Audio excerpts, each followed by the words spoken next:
Olá, muito boa noite, meus estoicos seguidores. Bem-vindos aqui ao nosso programa Livremente, este programa habitual nós fazemos aqui às terças-feiras. O meu nome é Evandro Soares Monteiro, eu sou psicólogo clínico, terapeuta e professor universitário e temos este projeto desde janeiro de 2021 para levarmos ciência, metáforas e exemplos às pessoas para que possamos dar alguma partilha e algumas informações na minha área de especialidade, por forma que possa ser útil para que cada um de vocês possa fortalecer, conhecer-se melhor, questionar, perguntar. Portanto, isto é sempre uma forma interativa de nós partilharmos um pouco aqui esta nossa interação desde o início. Este programa, que começamos então em janeiro de 2021, tem o apoio da M-Saúde, que é nosso sponsor desde o início.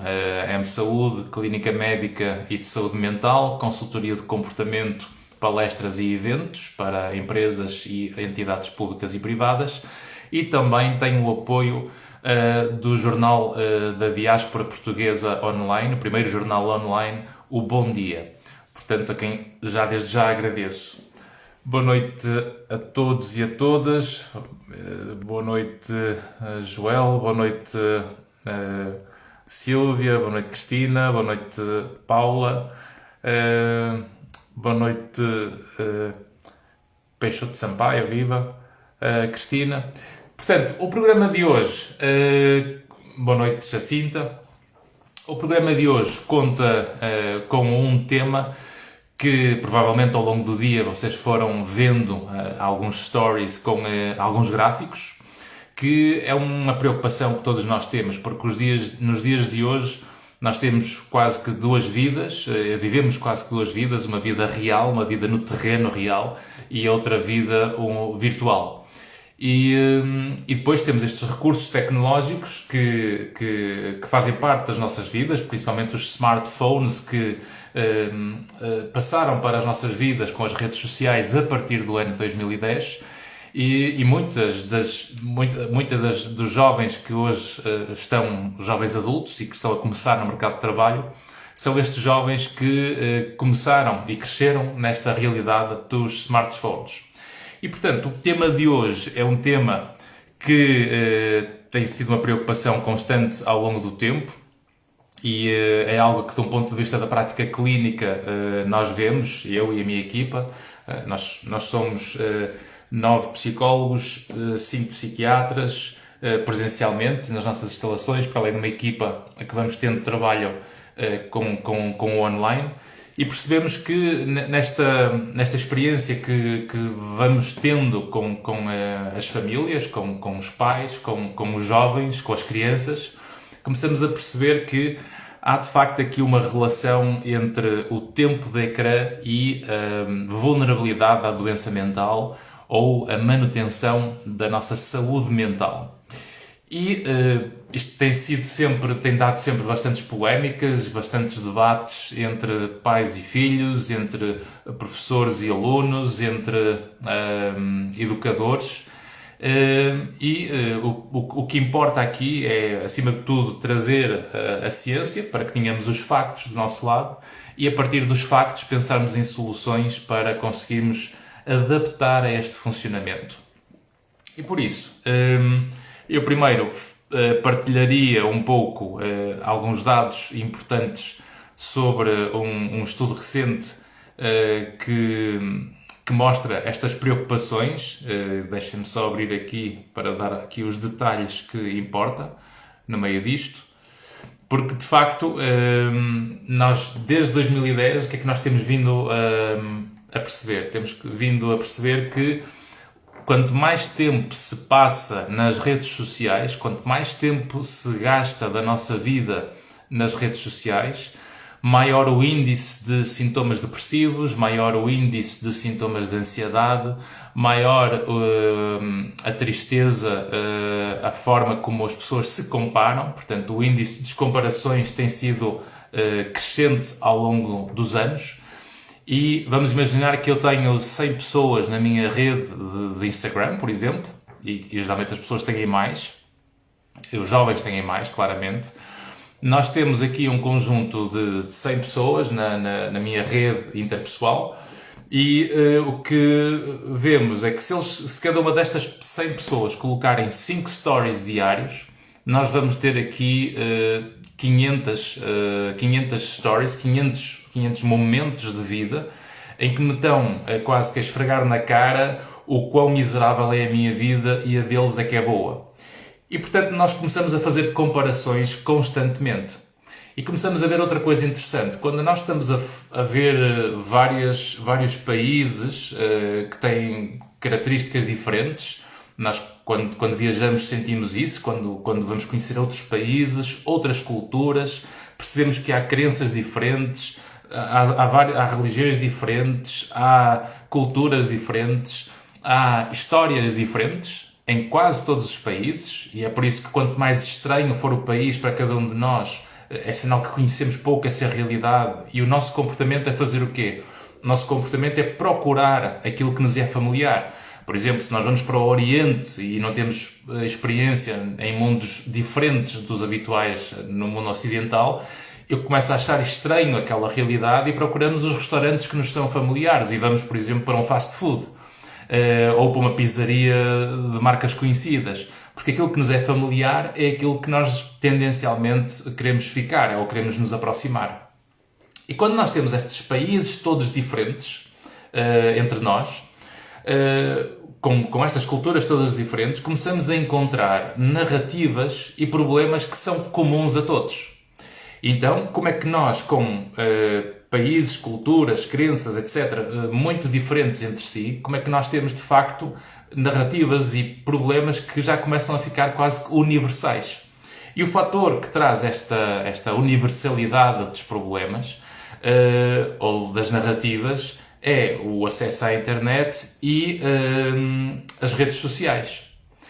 Portanto, este é um facto que nós percebemos que tem vindo a trazer o conhecimento e a partilha das experiências entre as várias comunidades no mundo inteiro, através das redes sociais, e que vai influenciando de uma forma recíproca o comportamento das pessoas, começando nos jovens, que são altamente influenciáveis, e depois, obviamente, também os adultos. Porque todos nós crescemos nesta época em que os smartphones passaram a integrar esta realidade, mas ou seja, quase que ao viver estamos a aprender. Ao viver com esta realidade, com esta uniformização, porque não depende dos países, não são regras de cada país a organizar a forma como as redes sociais funcionam, mas sim empresas.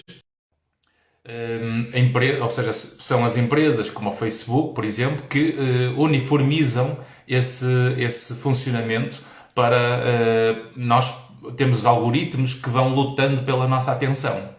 E por isso as redes sociais funcionam essencialmente por captar a nossa atenção. E quanto mais tempo nós estamos nas redes sociais, mais o algoritmo ganha importância e percebe o que é que nós gostamos mais ou o que é que nós gostamos menos.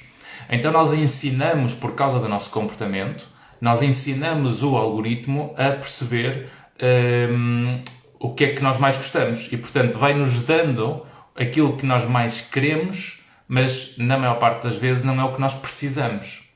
E que são coisas diferentes. Nós termos acesso àquilo que queremos é bom porque é quase que criar um vício, não é? Porque o objetivo é ter vídeos curtos, é ter mensagens curtas ou acesso a vídeos curtos, precisamente para potenciar essa recompensa imediata através de um clique, e como acaba rápido, temos que procurar o próximo clipe. E, portanto, isto acontece não só aqui no Instagram, mas também e principalmente com o TikTok. O TikTok tem algoritmos que, obviamente, interessa captar essa atenção, porque graças a esse algoritmo conseguem depois fazer a publicidade e conseguir influenciar o comportamento, obviamente, das massas em função da narrativa de cada um.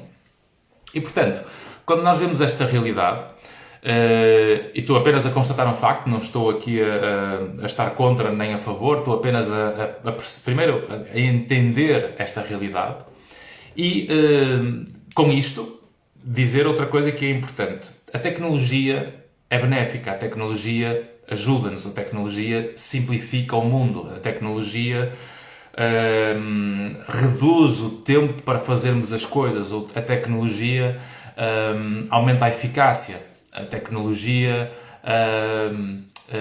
permite-nos ter acesso mais rápido àquilo que nós demorávamos muito mais tempo. E, portanto, a tecnologia é uma coisa boa para a nossa vida. Agora, nós não podemos ficar escravos da tecnologia. Ou seja, a tecnologia existe para nos servir, para nós conseguirmos funcionar melhor. A tecnologia não é criada nem é desenvolvida para sermos nós quase que os escravos da tecnologia. E, portanto, se eu não controlo os impulsos, se eu não controlo o tempo que eu estou nas redes sociais, se eu não controlo a forma como eu gasto os meus minutos ou o meu tempo, as minhas horas nessa realidade, isto vai quase sempre roubar equilíbrio às nossas vidas. E por isso eu tenho que ter também um propósito, um sentido para o qual estamos a recorrer às redes sociais e à internet. E, portanto, é sempre nesta lógica de dar um contributo para nos acrescentar valor. Eu uso bastante, por exemplo, o telemóvel, o smartphone, mas sempre para simplificar o meu funcionamento, ou seja, a eficácia da agenda, com tudo marcado, com lembretes, com cores diferentes, com mensagens, com programação de atividades.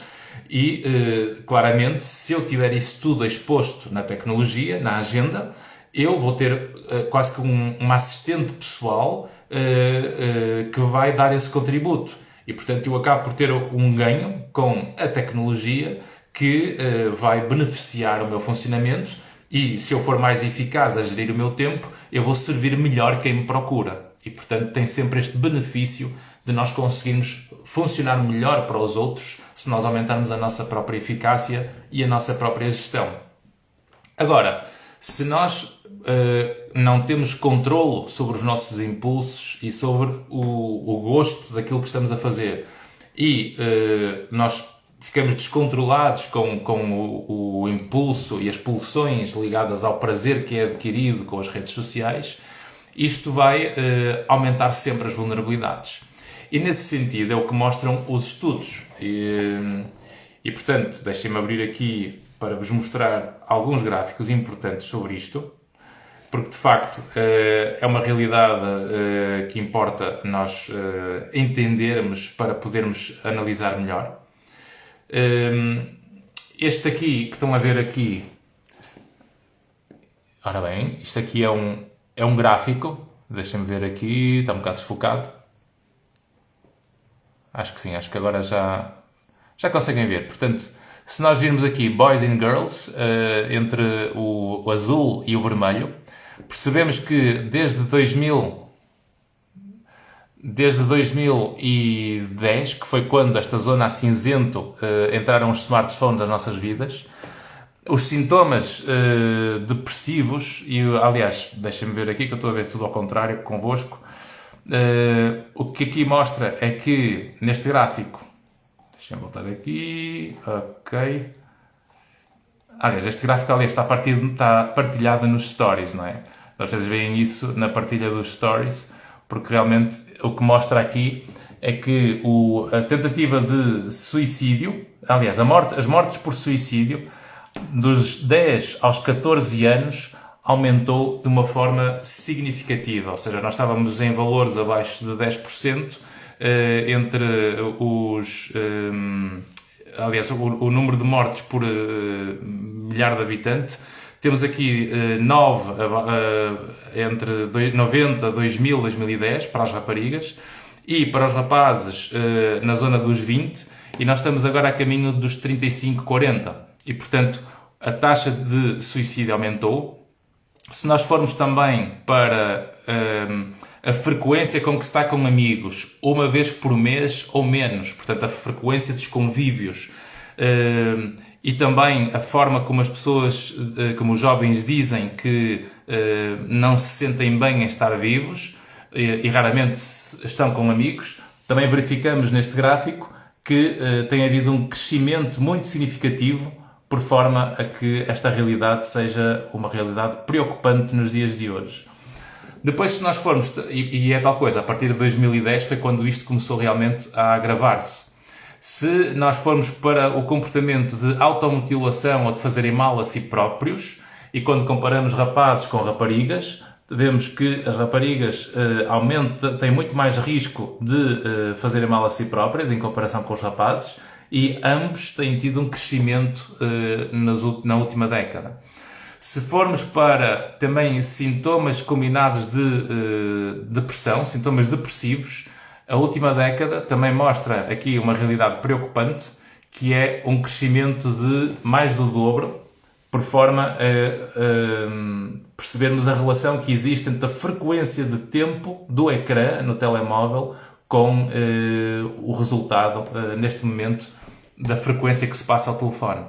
Se formos também na Inglaterra, dos jovens entre os 15 e os 19 anos, em Inglaterra e País de Gales, temos também um crescimento significativo na última década em ambos, para percebermos que existe aqui um agravamento da mortalidade, e por isso todos estes dados têm mostrado de uma forma muito significativa que nós, ao não conseguirmos gerir o tempo em que as crianças estão nos telemóveis, nós acabamos por perder controle sobre isso.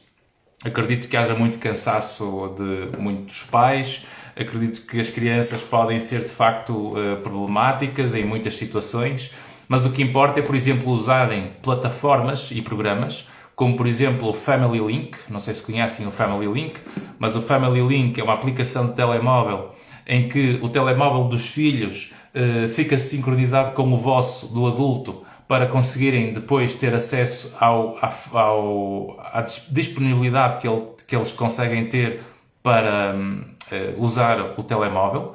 E vou-vos dar aqui um exemplo em que eu posso, por exemplo, gerir com o Family Link os tempos de segunda a sexta-feira, com os programas que um filho pode usar, e consigo definir o tempo para cada um desses programas, para cada uma dessas apps.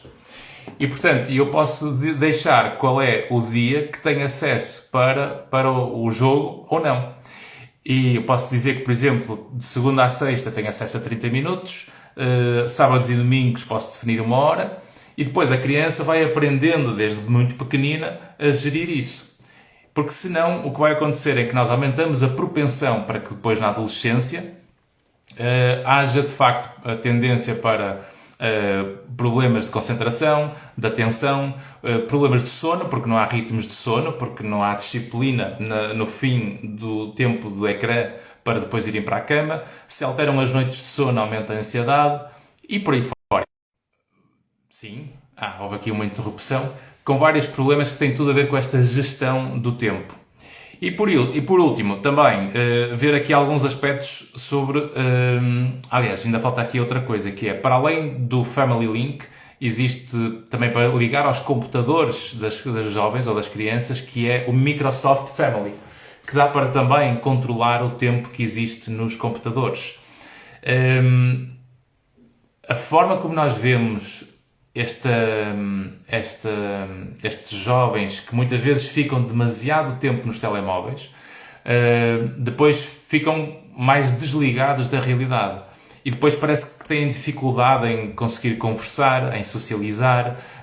Há quase que uma tentativa frequente de não conseguirem ficar sem nada para fazer.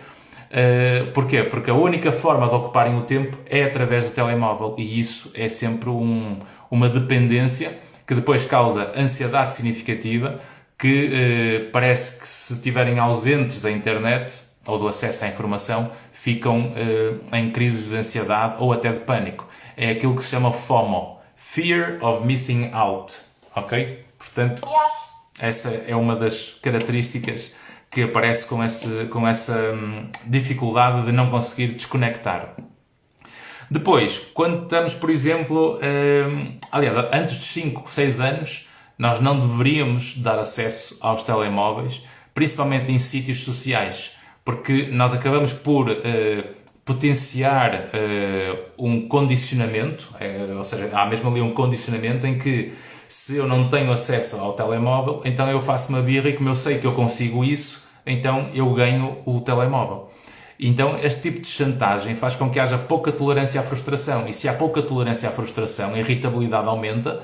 E a irritabilidade aumentada faz com que a ansiedade seja quase que uma predisposição para ficarmos ansiosos.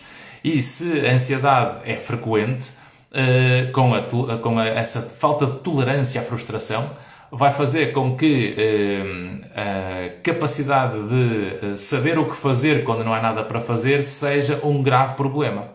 Quando, por exemplo, o aborrecimento é um dos fatores mais importantes para a criatividade.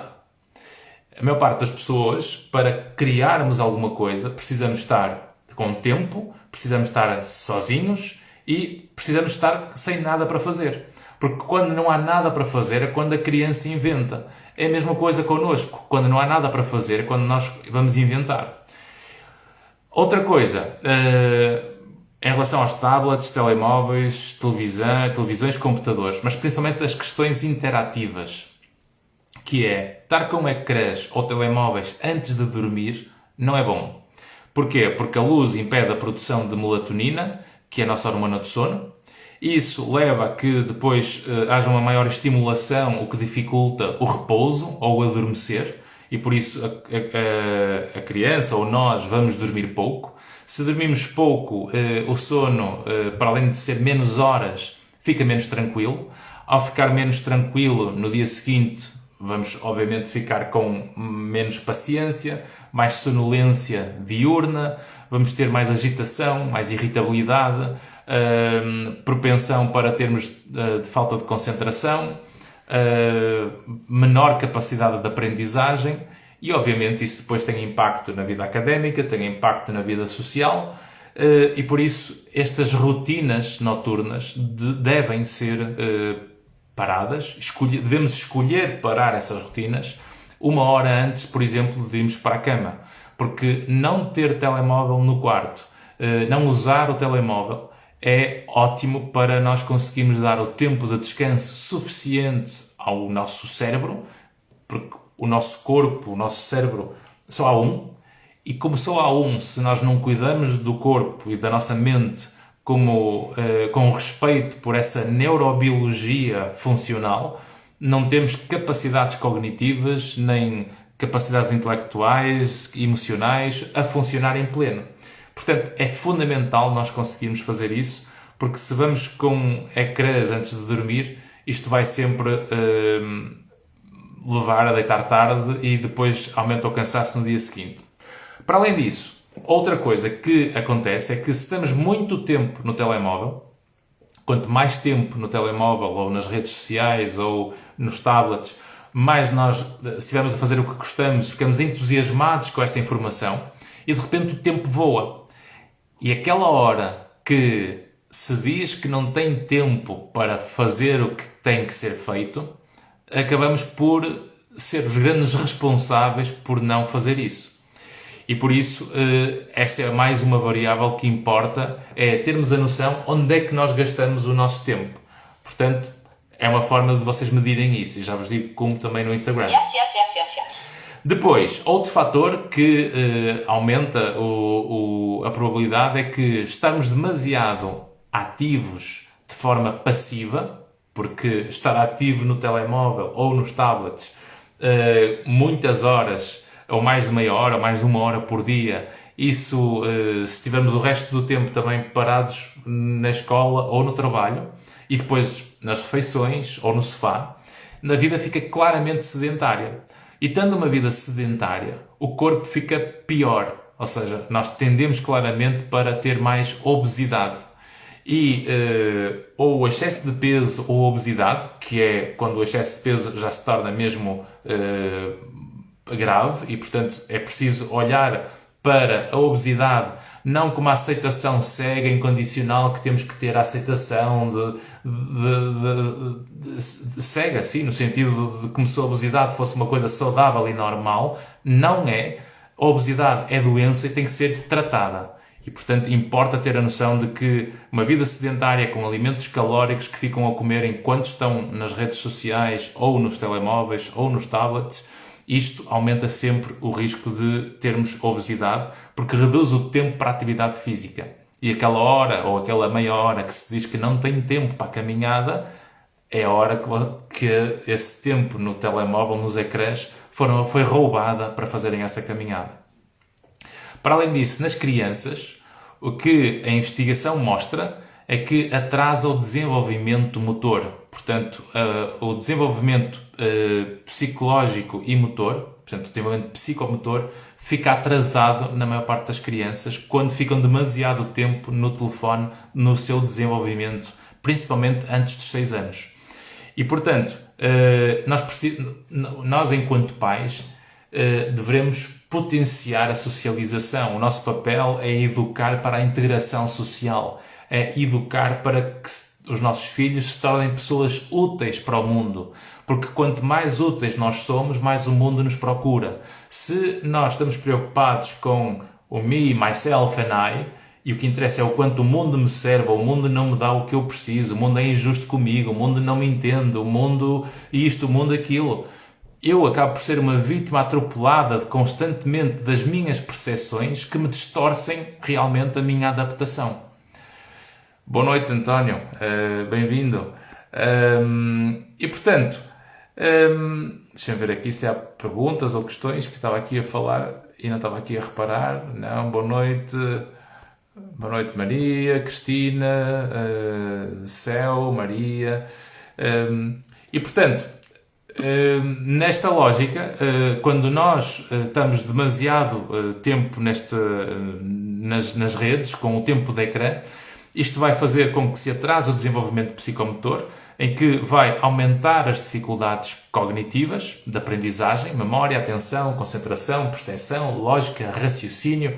Todas estas capacidades tendem a piorar e vai diminuir a socialização, porque depois ficam quase que sem jeito porque não sabem socializar, não estão em situações novas. Aliás, isto vê-se também nos próprios jovens adultos e em muitos de nós que têm medo de entrar em novos mundos e novos contextos. Por isso, a motricidade também piora, por isso é que depois não gostam de fazer educação física, não gostam de fazer ginástica, não querem fazer natação, não querem fazer karaté, não querem fazer atletismo, nenhum tipo de desporto, porque habituaram-se e nunca se esqueçam que quem educa são os pais. E os pais, ao não darem referências e ao não estruturarem regras de conseguirem potenciar esse desenvolvimento dos filhos, e as referências são fundamentais, não podemos ter medo... Sim? Alô? Não podemos ter medo de dar referências aos filhos, porque referências não são preconceitos e a pior coisa que muitas vezes há no desenvolvimento dos filhos é achar que eles já sabem o que querem e o que são, porque quantos de nós estão constantemente à procura daquilo que são e daquilo que faz mais sentido para si? E por isso, a melhor forma de ajudar é dar referências, fazer debates, conseguir argumentar, contra-argumentar, mas orientar essa realidade. Diz aqui o António: posso testemunhar por experiência própria o tempo excessivo que passei nas redes sociais e na net podia ter aproveitado para outros hobbies. Exatamente, e portanto, obrigado pelo testemunho, António, porque realmente é isso. É essa nossa capacidade de disciplinar o nosso tempo para conseguirmos isso.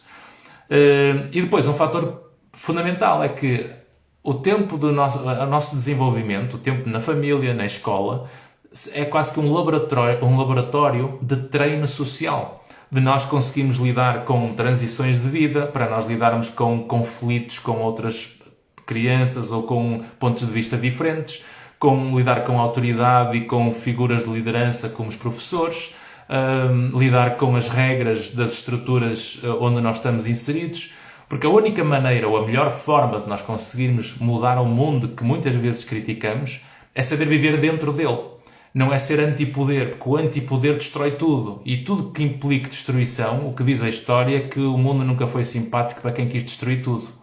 E, portanto, nós temos que conseguir entender que a melhor forma de eu fazer uma mudança ou conseguir mudar o mundo é, primeiro, conseguir agir sobre o meu próprio mundo conseguindo intervir naquilo que está ao meu alcance dentro dos meus contextos e das minhas micro-realidades. E por isso, se há uma incapacidade de socialização na infância, isto vai aumentar a propensão para não conseguir socializar na adolescência, o que depois dificulta a integração no mercado de trabalho.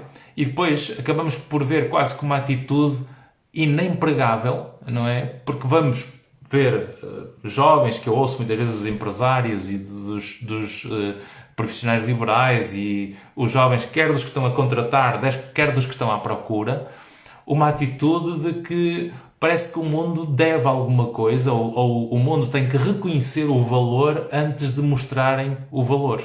Ou seja, eu vou-me despedir porque eu não me sinto reconhecido. E a pergunta é, o que é que tu já mostraste de valor para o mundo te reconhecer? Porque se eu acho que mereço, isto é um problema meu.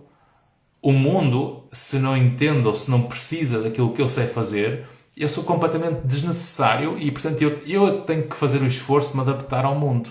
E esta relação com o mundo é essencial ser treinada na vida real. Porque é na vida real que nós conseguimos fazer acontecer as coisas muito mais do que a dependência de tempo que nós gastamos nas redes e no tempo digital, quando isso não está unido com um horizonte que se traduz em resultados. E por isso, estes problemas que vão surgindo por causa do tempo excessivo nas redes sociais, e mais uma vez eu digo, nós não estamos a dizer que não deve existir. É fundamental existir porque a vida social, por exemplo, durante a pandemia, salvou muitas vidas, ajudou muita gente, tornou-se benéfica, traz grandes benefícios. Por exemplo, motivou-me a mim a criar este projeto online para levar ciência às pessoas, para levarmos ferramentas e darmos aqui alguns conteúdos com utilidade. Mas essa missão ou essa função das redes é para acrescentar valor. É o quanto o mundo pode ganhar com aquilo que sabemos fazer, do que estarmos a gastar o nosso tempo numa realidade que depois, no final, quando se espreme o resultado disso, gastamos tempo da nossa vida e o tempo é o bem mais precioso que nós temos. O tempo é a única coisa na vida que não dá para comprar nem vender.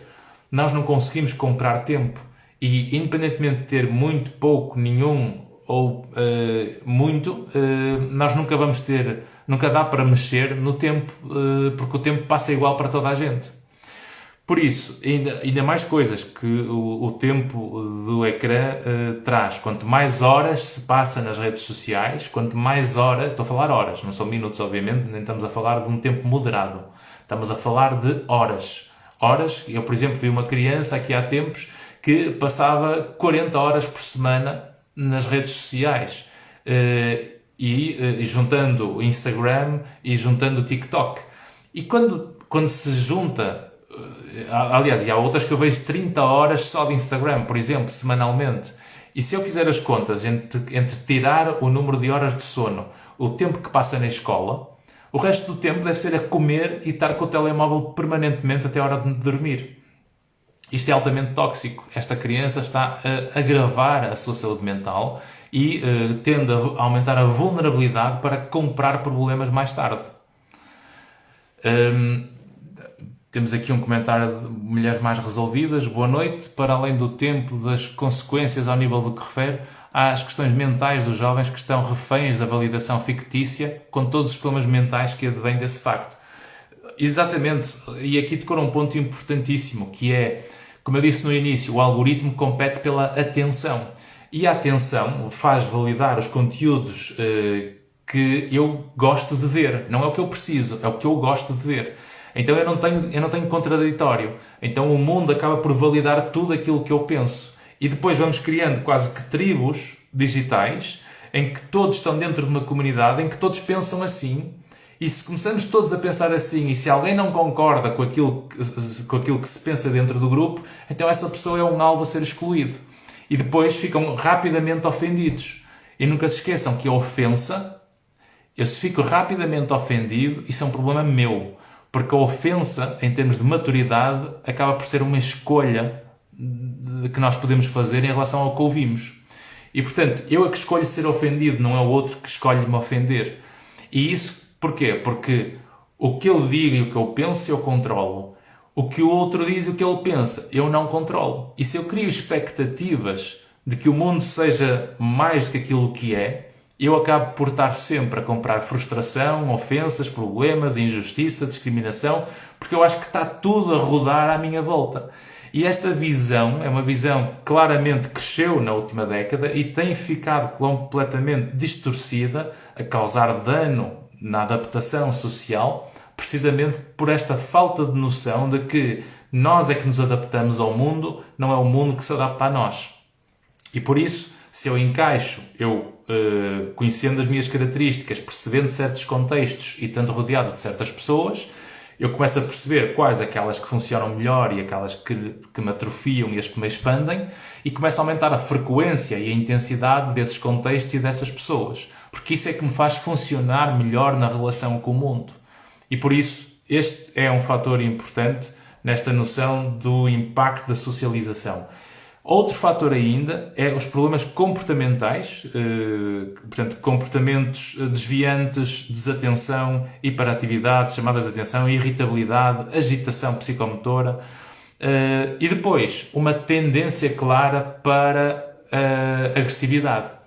Porque se as frustrações são rapidamente atingidas, portanto, se eu não consigo ter recompensas imediatas, se os pais, a família, os amigos, os professores, etc., não fazem aquilo que eu quero, ou não consigo ter aquilo que eu quero, ou eles são os obstáculos para aquilo que eu quero, então passa-se de uma forma muito rápida à violência.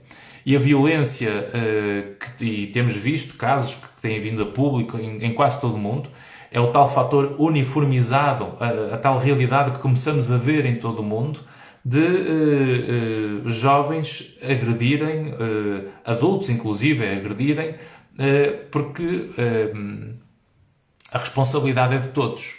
A culpa nunca morre sozinha. Nós temos que casar com a culpa no altar. E por isso é importante ter a noção de que há um território em que nós temos controle sobre as coisas e temos que assumir a responsabilidade nesse território, porque senão a culpa é nossa.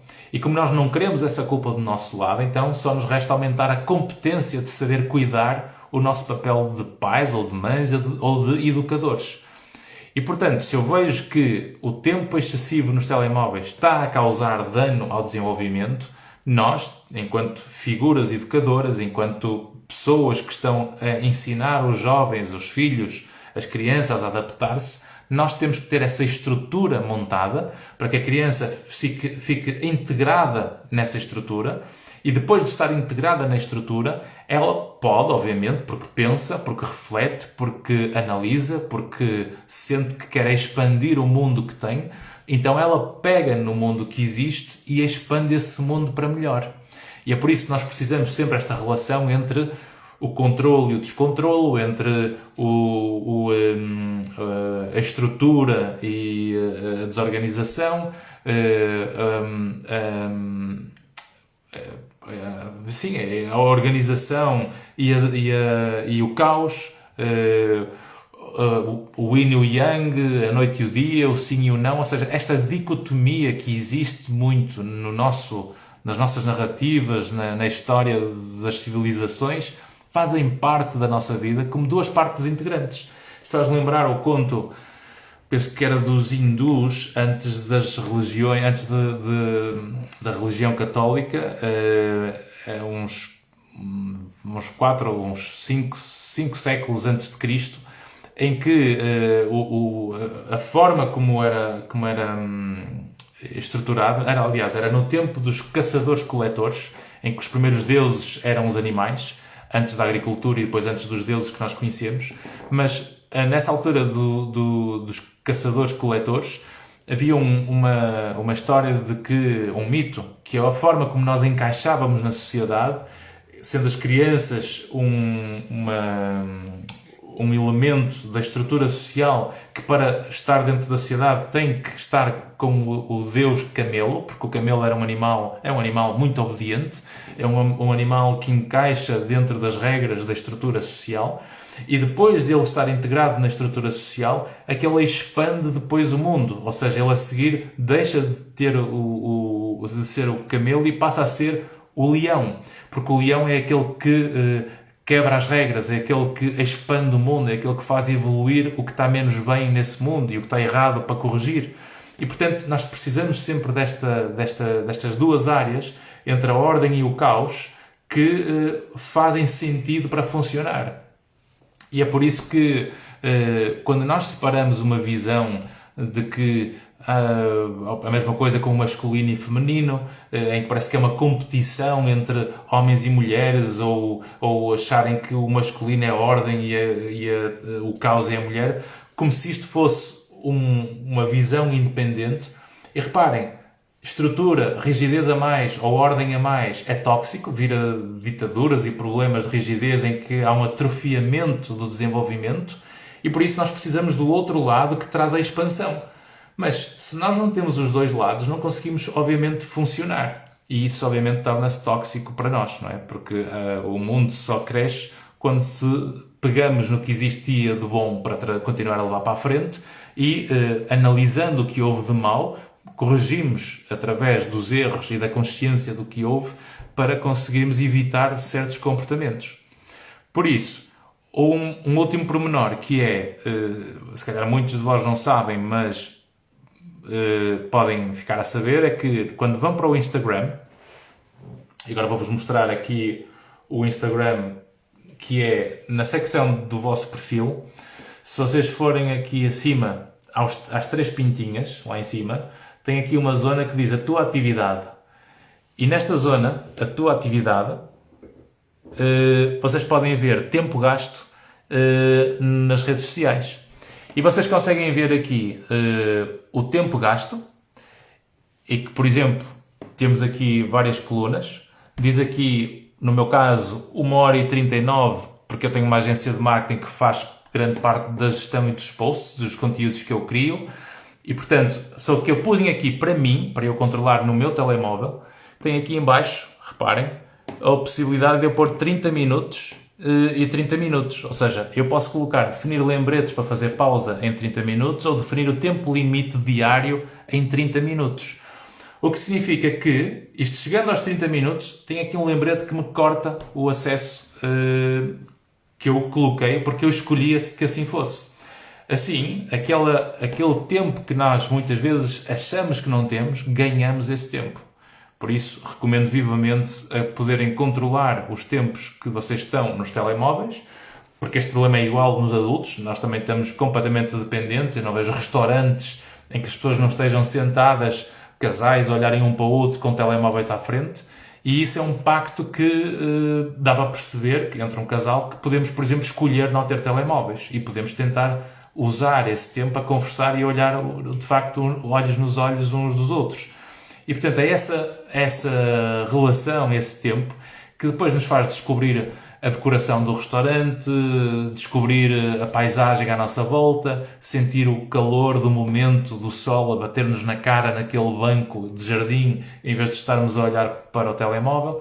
E, portanto, o sabor da vida é feito a cada momento que passa. E se nós não conseguimos apreciar esses momentos, o momento perde-se porque nós estávamos ocupados a pensar ou a fazer outra coisa enquanto a realidade acontecia. Por isso, quando nós analisamos estes fatores do tempo ligado aos telemóveis,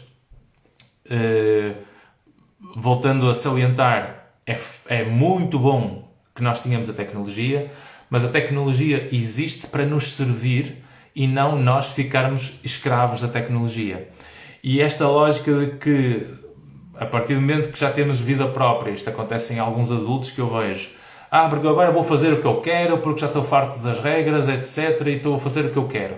Mas nunca se esqueçam que cedermos aos impulsos todos, fazermos tudo o que nós queremos, isto é uma forma muito primitiva, instintiva, básica, imatura, própria da infância, do que propriamente alguém que tenha maturidade para saber pensar sobre os seus atos e as consequências desses atos. E por isso, era o Kant que falava, salvo erro, Immanuel Kant, sobre quando nós cedemos a todos os impulsos, ou fazemos aquilo que queremos, ou só fazemos aquilo que queremos, nós somos muito mais escravos. Nós não somos senhores donos das nossas emoções, do nosso comportamento. E, portanto, é fundamental nós conseguirmos gerir o tempo e percebermos que se estamos viciados nos telemóveis, temos que ser nós a gerir e a treinar as competências para não criar essa dependência. O telemóvel serve os nossos interesses para ocupar algum tempo, para estarmos informados, mas não numa dependência que rouba a relação do casal, ou que rouba a relação com os amigos, ou que rouba a vida social. Porque aquilo que mais vejo em português, em inglês, com clientes presencialmente, online no estrangeiro, em várias partes do mundo, é que nós hoje estamos todos conectados, mas o sentimento de vazio e de solidão é enorme em casas com pessoas. E, portanto, nós temos que ter esta capacidade de saber refletir nas nossas rotinas e nos nossos comportamentos para conseguir aumentar o sentido de responsabilidade individual, agindo no que está ao nosso alcance, para conseguir provocar a mudança junto dos contextos e das pessoas que nos podem ajudar. E, portanto, se nós tivermos mais consciência desta realidade, conseguimos, obviamente, funcionar melhor. E se conseguimos funcionar melhor na nossa própria gestão de vida, ficamos mais eficazes. Se somos mais eficazes, conseguimos, obviamente, fazer mais coisas. Se estamos a fazer mais coisas, estamos mais realizados. Quem está mais realizado sente-se mais seguro. Quem está mais seguro está mais confiante, comunica melhor. Quem comunica melhor cria melhores redes interpessoais. Quem tem mais redes interpessoais aumenta a probabilidade de ter amigos. Quem tem mais amigos geralmente vive melhor e tem uma vida mais leve para suportar o sofrimento que muitas vezes acarreta.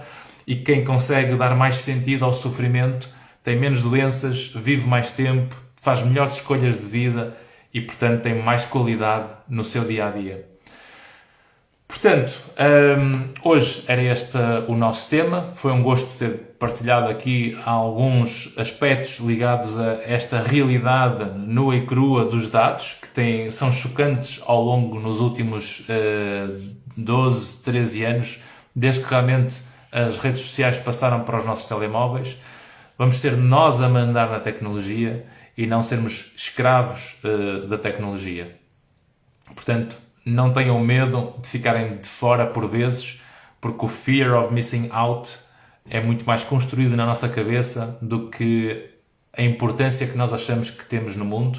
Nós somos muito mais em quantidade pelo mundo e o mundo não está assim tão interessado em conhecer a nossa realidade ou a nossa vida, porque tudo passa e tudo aquilo que passa e que não tem uma ligação emocional foi muito fugaz e foi apenas o impacto do momento. Portanto,